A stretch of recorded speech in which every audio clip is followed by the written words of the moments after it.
हाजी रंगरेज साहब, सवाल यह है कि अगर सरकार को यह संशोधन ला करके राजनीति ही करनी होती, मुसलमानों का हक हुकूक ही मारना होता, उनके साथ नाइंसाफी ही करनी होती, तो 2014 में करते जब पूर्ण बहुमत की सरकार थी, विपक्ष कमजोर था। 2019 में करते जब पूर्ण बहुमत की सरकार थी, विपक्ष कमजोर था। अब जब विपक्ष ताकत में है तब फिर सरकार ऐसा रिस्क क्यों लेगी?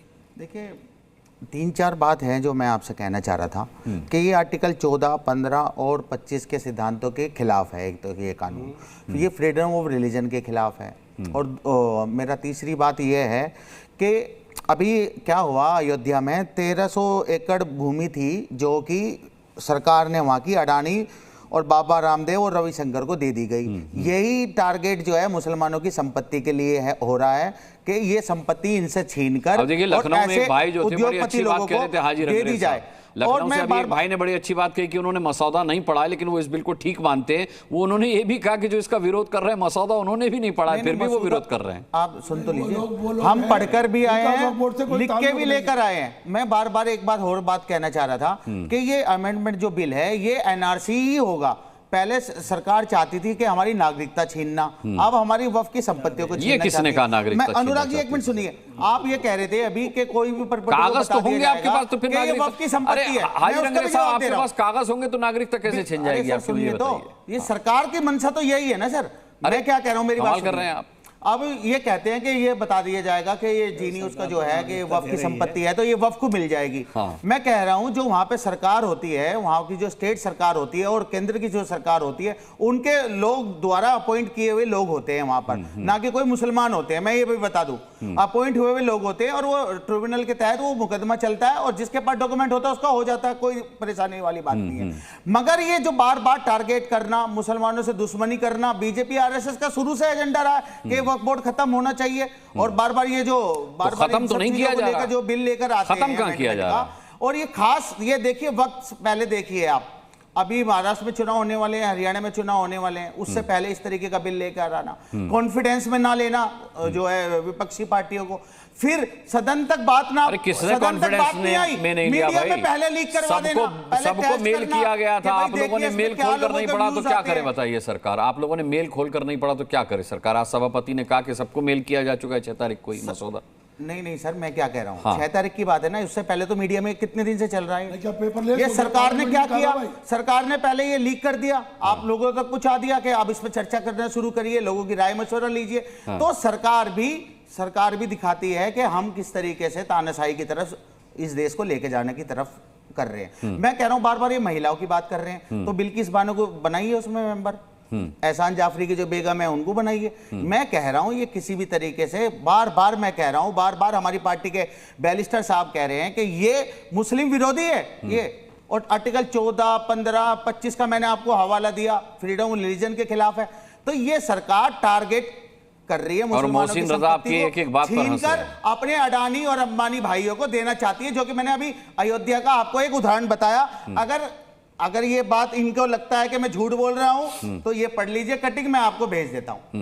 मोहसिन रजा साहब आपके व्हाट्सएप पर हाजी रंगरेज साहब को कटिंग भेज रहे हैं। ये अखबार की है सर, दैनिक जागरण की। अरे भेजेंगे तो व्हाट्सएप पर ही ना, मैं व्हाट्सएप यूनिवर्सिटी की बात नहीं कर रहा, भेजेंगे तो आप व्हाट्सएप के थ्रू ही ना चाहते हैं। अब ये बताइए, अंबानी का जो घर है मुंबई में, वो भी वक्फ की संपत्ति पे है, तो ये चाहते हैं कि उनको बचाया जाए। जो वक्फ की संपत्तियों पे सरकार ने कब्जा कर रखा है और वो मुस्लिम चाहते हैं कि वो वापस लेना चाह रहे हैं, तो ये चाहते हैं कि वो संपत्ति। ये नई जानकारी आई है आपकी तरफ से जैसे इन्होंने भाई मोहसिन रजा साहब, अंबानी का इंटीरिया वक्फ की संपत्ति पर बना, ये तो बहुत नई जानकारी है, इनको बेचना चाहते हैं। मोहसिन रजा साहब बिल्कुल एकदम खालिस ताजा जानकारी आई है हाजी रंगरेज साहब के हवाले से कि अंबानी का इंटीरिया वक्फ की संपत्ति पर बना है। बताइए। ऐसा है, जो हैदराबाद के हमारे बहुत बड़े नेता हैं मुसलमानों के, अरे हैं वो नेता मुसलमानों के, अभी आप व्हाट्सएप यूनिवर्सिटी की बात कर रहे थे, मुझे लगता है वही पढ़कर आ गए आप रंगरेज साहब। नहीं, ये व्हाट्सएप यूनिवर्सिटी से पढ़कर बोलते हैं। मैं कह रहा हूँ हमारे नेता है। ये वायरल मैसेज है, मैं देख रहा हूँ व्हाट्सएप पर वायरल हो रहा है। आपके पास 10-5 बार आ गया होगा, आपको लगा ये सच्चाई है। मैं कहना चाहता हूँ उनके पास 2.5-3 हजार करोड़ की वक्फ की संपत्तियां हैं। सुन लीजिए, अच्छा मोहसिन रजा साहब को सुन लीजिए। करते हैं उनकी, ये तो आप पता करिए कि उनके पास ये प्रॉपर्टियां कहां से आ गई, कौन से पूर्वज उनको 2.5-3 हजार करोड़ की प्रॉपर्टियां देकर चले गए। वही ठेकेदारी करेंगे। चंद सर, लोग आप ये हैं बताइए, वो निजाम जिन्होंने फैमिली से अपनी बिलोंग करते संपत्तियों हैं को दबाया है और जिनको दर्द हो उनके रहा जाके है, देखिए आप हैदराबाद में वो कैसे कार्य करते हैं, कैसे इंजीनियरिंग कॉलेज, कैसे मेडिकल कॉलेज खोल रखे हैं, फ्री में तालीम देते हैं बच्चों को। आप बताइए आपने कौन सा इदारा खोल रखा है, इसलिए मिलेगा। आप बताइए आपने कौन सा इदारा खोल रखा है। वो डर गए हैं, वो परेशान हैं। आपको अगर हम आईना चंद दिखाते लोग हैं जो तो बोल रहे हैं सदन में बैठकर, या चंद लोग जो टीवी पर आकर कह रहे हैं विरोध कर रहे हैं, इनके विरोध से नहीं, जो करोड़ों लोग भूखे मर रहे हैं उनसे पूछिए जाकर ये वक्त की संपत्ति। अरे कोई भूखा नहीं मर रहा भैया, आप कितने लोगों को इनको नहीं पहुंचाना है, ये तो लूट चुके हैं। आप शिया वक्फ बोर्ड के चेयरमैन हैं, आप उदाहरण दे दीजिए कितने लोगों को पाला आपने गरीबों ये आपने निकाला 8 लाख संपत्तियां लेकर बैठे हुए बताइए लोग, मोहसिन भाई, इन्हें ये भी नहीं कितने पता लोगों कि को पाला आपने? आदमियों का भी फायदा नहीं किया है। कितने विधवाओं आज को तक भी कोर्ट ने अपनी शक्तियों का दुरुपयोग करने के सिवा कोई सदुपयोग नहीं किया। तो किस बात की बात करेंगे भाई, एक करके एक करके क्यों बात करेंगे बेवजह के लिए? आप ये ड्रामा बंद करिए। जो अमेंडमेंट एक्ट आ रहा है वो देश हित में है, जनहित में है और दबे कुचले मुस्लिम परिवारों के हित में है। वो फायदा मिलेगा। वक्फ बोर्ड का ये तो बड़े-बड़े आसादी साहब आएंगे आपको। क्या जरूरत है इसमें? आप गरीबों की दुआई दे रहे हैं, आप चेयरमैन रहे।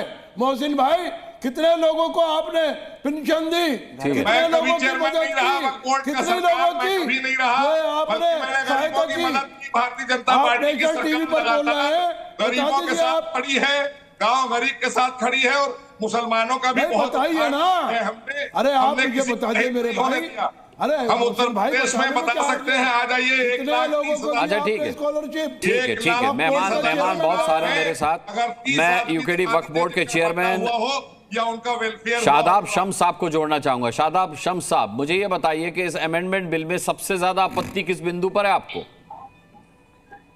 मैं आपत्ति वाला नहीं हूं, मैं तो समर्थन वाला हूं। और अनुराग भाई, मैं इतना जरूर कहूंगा कि एक बात हमें सबको समझनी पड़ेगी कि ये जो जिसको लगातार सारे, अभी मैं नेता कांग्रेस के IMIM के सुन रहा था, ये बड़ा आपा पीट रहे हैं, कह रहे हैं बहुत बुरा हो गया, अमेंडमेंट नहीं होगा। 1913 से लेके 1923 और 1954 से लगातार अमेंडमेंट होते आए। एक अमेंडमेंट और हो जाएगा तो क्या दिक्कत होगी, लेकिन आपा पीटा हुआ है। ओवैसी साहब भी लगे हैं और तमाम मुस्लिम। सुन लीजिए आप। अरे आप नहीं कीजिए, आपके दरगाह में खड़े आपने बहुत बोला, हमने सुन लीजिए ना। अरे आप सुन लीजिए भाई, आप ही के साथ ही आप ही के भाई बोल रहे हैं, मौका तो, अरे बोलने का मौका तो दीजिए। उन्होंने आपको, अरे वो कह रहे हैं ऐसे कैसे आप किसी को बीजेपी का भाई बता देंगे भाई? आपको चेयरमैन बना दिया इसलिए आप करते रहेंगे। इनको दिक्कत इस बात की, सच सुनने की आदत बंद हो गई है। सुन लीजिए, थोड़ी सी हिम्मत रखिए। अभी मैंने मोहसिन भाई ने कहा ना, हिम्मत रखिए ना, बताइए आपकी बहुत ही नहीं है ना, सुनिए तो सही। बोलने का दम नहीं है क्या? सुनने का दम नहीं है? कमजोर हो गए। शम्स साहब की बारी, उनको बोलने दीजिए। अरे आसादी साहब, शम्स साहब को बोले, कमाल कर रहे हैं भाई। अच्छा आप ये बताइए, आप जो बड़े दावा ठोक रहे हैं, बड़ी छाती पीट रहे हैं, आप ये बताइए कि आप बताइए कि आपने कितनी संपत्तियों को छुड़वाया, आपने कितना किराया डबल किया, बताइए। आप तो उत्तराखंड के जवाब दीजिए ना। आप बोलने अगर आप आ गए, एक बिल पेश होता, आप छाती पीटने आ गए उसके फेवर में। अच्छा बोलने तो दीजिए। पॉलिटिकल पार्टी रंगरेज साहब, सवाल हो चुका, बोलने तो दीजिए। सवाल आपने पूछ लिया, बोलने दीजिए उन्हें। मैं कह रहा था कि आज जिस दिन ये तय हुआ कि अमेंडमेंट आएगा, अमेंडमेंट आने से पहले ही ड्रामा शुरू हो गया। और मैं कह रहा इतना अच्छा एक्ट था ये, जो तमाम, अरे भाई सुनिए ना, सुन तो लीजिए, सुनिए, अरे सुन तो लीजिए, सुन लीजिए ना, चिल्लाइए मत भाई, ये ड्रामा मत कीजिए, समय कम है, या चिल्लम अगर हम अपने हकूक की बात कर रहे हैं, अपने बड़ों की जमीन के लिए बात कर रहे हैं, तो उसमें क्या गलत है? नहीं तो घर चले जाइए। आप बताइए 14-15 के खिलाफ है कि नहीं अनुच्छेद के? बताइए, आपको पता है अनुच्छेद? अरे भाई कमाल हो गया, तुम्हारे सवालों का जवाब। अरे आपको पता है हमें? अरे भाई आपको सुन तो लीजिए, रंगरेज साहब आप सुन लीजिए। जी न्यूज़।